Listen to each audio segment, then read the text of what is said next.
So I'm joined by the Grammy-winning guitarist Sharon Isbin. She's an artist not only known for her virtuosic playing, but also for her passion in expanding the classical guitar repertoire.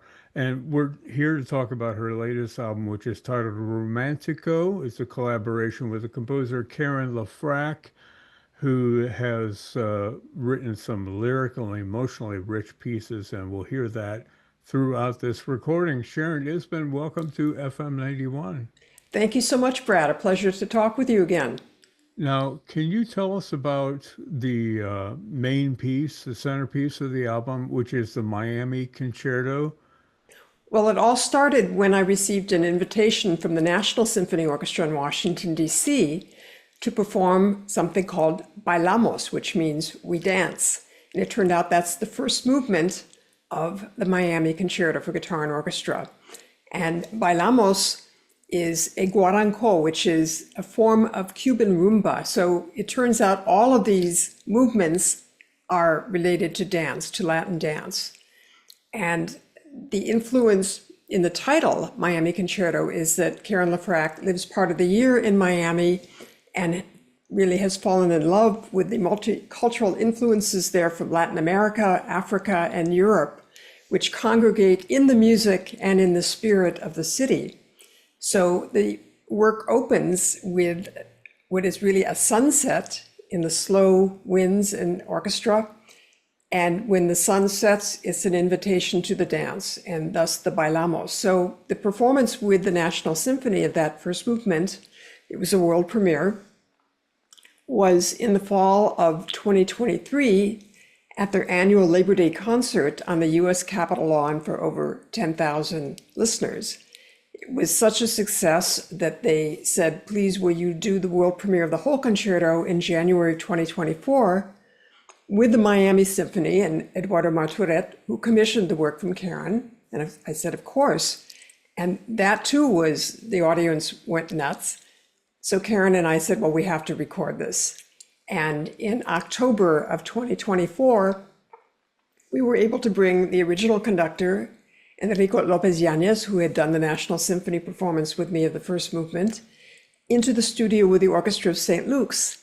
And we also added two chamber pieces that have a beautiful battery of Latin percussionists led by Javier Diaz, who just, by the way, won a Tony for his performances on stage in Buena Vista Social Club in New York City on Broadway. So we did the recording in October. It was released May 30th of this year, and it's just been so exciting to see it take off. Yeah, and now, had you and Karen LaFrac worked before? Were you familiar with her music and her style? This was our first performance and work together, and the way that I became acquainted with her music. She's had, to date, this is her 18th studio album. How did that work with creating a new piece with her in attendance, I assume, for rehearsals? How did that dynamic all work for you? Well, fortunately, she also lives in New York City, where I am, and I was able to spend a number of days, many hours, going through the concerto with her, offering the option of this fingering or that fingering, this embellishment or that, a slide here, a little noodle there. All of these are the kinds of spices and nuances that go into the making of something that really has a marvelous taste to it. So by asking which would she prefer, that gave me the confidence to know that I was choosing something the composer had sanctioned and believed in, and we were able to make this really born out of a beautiful collaboration. Had she had experience writing for the guitar before? I mean, No, her main experience had been writing for orchestra and writing for piano. She's trained as a pianist, and many of her earlier works for piano solo are in the peaceful piano range and genre. She also has written chamber pieces, and in fact, some of her, a couple of her orchestral works are geared towards children and have become very, very popular, performed by the New York Philharmonic, National Symphony, Shanghai, all over the world, basically. Can we talk about those other two pieces a little bit more about the Habanera Nights and Urban Tango? I mean, those are the dances are right in the title. I wonder if you could talk. Absolutely. You can't fail to imagine. And by the way, with the Miami Symphony, after the Guaranco opening movement, Bailamos, it leads to Romantico, which is the title of the second movement and the title of the album. And that is a tango, and it offers the guitar a real opportunity to experience the lush lyricism that the instrument is capable of. And of course, that then leads to the third movement, Festivo, which is a bembe, exploring rhythms in the Afro-Cuban style. Now, when you go to Habanera Nights and Urban Tango, in Habanera Nights, it probably makes sense for me to read to you her program notes there. It's an atmosphere of laid-back, sensual energy of a couple dancing under a humid, moonlit evening. And we're joined by Peggy Kampmeyer on piano, a wonderful assortment of Latin percussion instruments. I'm just going to read you the names of the players because it'll give you a sense of the flavor. In addition to Javier Diaz on bongos, Victor Pablo Garcia Gaetan on shaker, Maria Ramirez Alvarado on claves, and Rolando Morales Matos on güiro. So you have people who really have the spirit and the heartbeat of Latin music helping to bring this to life. We're also honored that the principal cellist of the New York Philharmonic, Carter Bray, could join us in Habanera Nights. Did she write those at the same time? Those had been sketched before, and I had suggested that their Latin flavor would really fit into the concept of this album. So she added percussion to it, fleshed out the ensemble, and that's really how this whole thing and project was born. In Urban Tango, you have really the concept of the tango a bit turned on its head with all kinds of unexpected changes in rhythms. And again, if I read you her program notes on that, it gives you a sense of the flavor. It's a captivating dance of the two instruments that flow sensually with the heightened emotions, a glass and concrete jungle set on top of a beautiful city island. And of course, she's referring to New York as the glass and concrete jungle.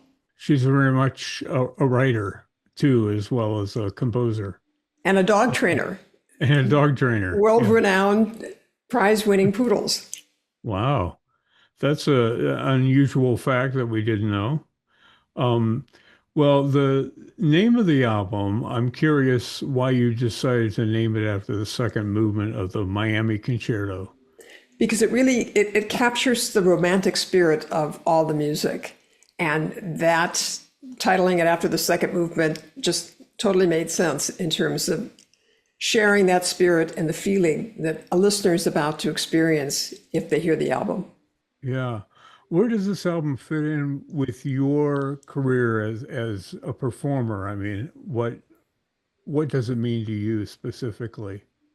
That's a really great question, Brad, because for me, I'd been longing to have something like this, which is a cross between Latin pop and classical. And that's what the Miami Concerto really is. And I had so many years of playing Latin American music, especially with the organic percussionist Tiago de Mello from Brazil, who we worked together almost 20 years, made several albums, including Journey to the Amazon. So for me, working with Latin percussion was second nature.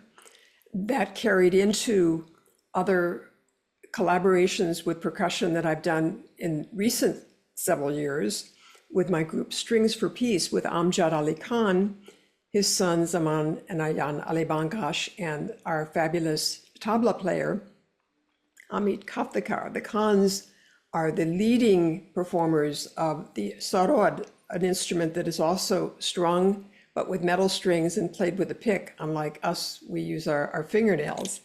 So working with Strings for Peace, our most recent album after that titled one was Live in Aspen that came out last year in 2024, our live performance at the Aspen Music Festival.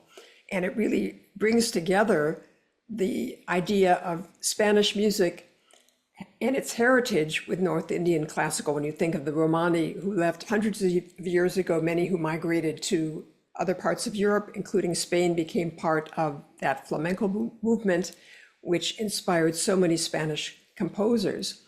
And when you think of the Latin music in this album, it just shows what a small world this is. We're all in this together, and it'd be great if everybody could get along because we do so in music. What do you hope that people would take from this album after listening to it?